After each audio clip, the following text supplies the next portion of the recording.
Hey guys, so today's video is going to be based off of scatter plots. So this is something we talked about right before break, and for the most part you guys did this pretty well, but just wanted to go ahead and go over a quick review so that way I'm going to be posting quizzes later, and that's going to be your assignment for this section. So with scatter plots, there are a couple things that we got to do. First, we have to see if there's an association or no association. Then we need to determine if there is an association, is it linear or nonlinear? And then finally, we need to determine is it positive or negative. And once we've done all of that, we'll be able to make predictions. And that is the one thing that you guys need to be able to do going forward. So first, association versus no association. So here is an example of an association, or what another word for association is either is there a trend or is there a pattern? For the most part, as you guys can see, all of my dots follow this line right here. Now this dot over here is called an outlier. You can have an outlier or two, that's okay. The main thing that you want to focus on is that are most or almost all of your dots on a single line. Here they are. So this we would say does have an association. Now, no association, what I want you to think about with that is basically going to be chickenpox. So no association is going to be something basically where it's just random throughout the entire thing. There's no way that you could do a line of best fit or a line that goes through it. It's just completely random. That would be what no association is. So once we've determined that there is an association, we have to determine what type of association. So the first one is going to be linear. And when I say linear, I mean, what word do you see there? Line. Does it make a straight line? Now, it does not have to be perfect.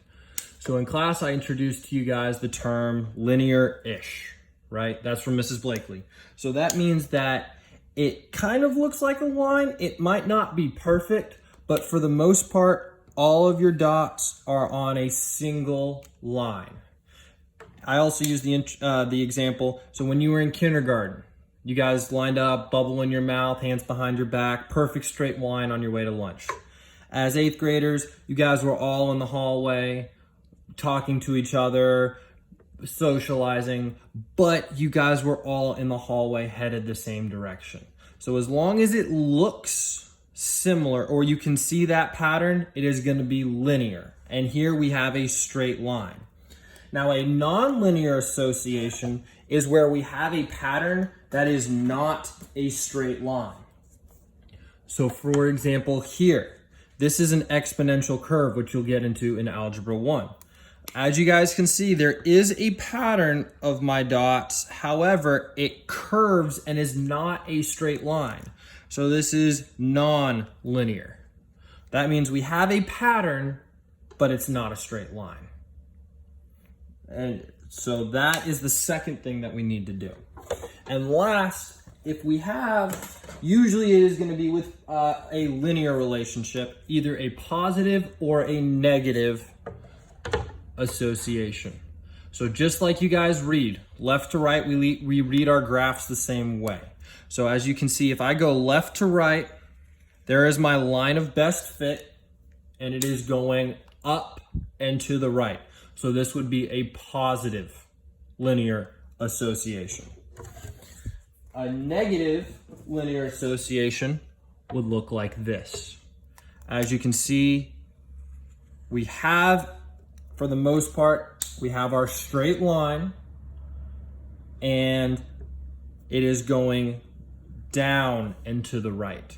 So we read from left to right, it is going down, so we have a negative linear association.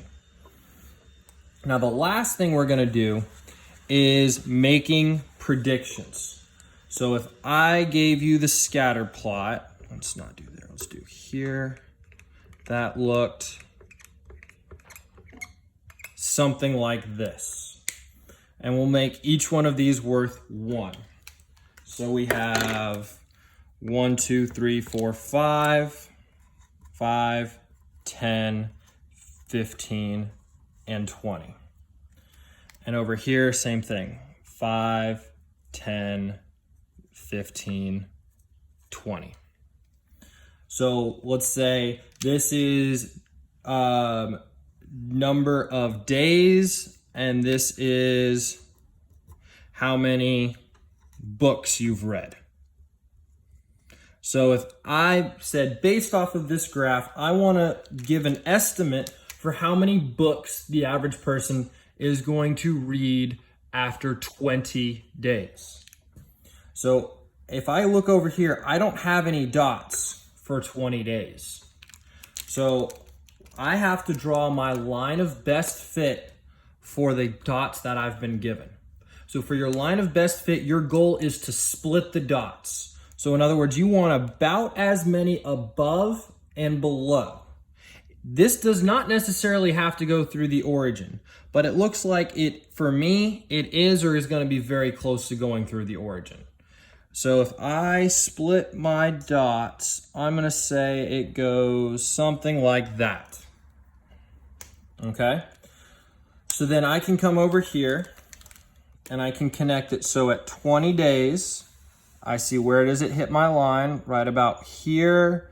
Between those two, I come over here and we have 15, 16, 17. So I would say after about 20 days, we've read 16 or 17 books. All right. So if you guys have any questions, reach out to me, let me know. I'll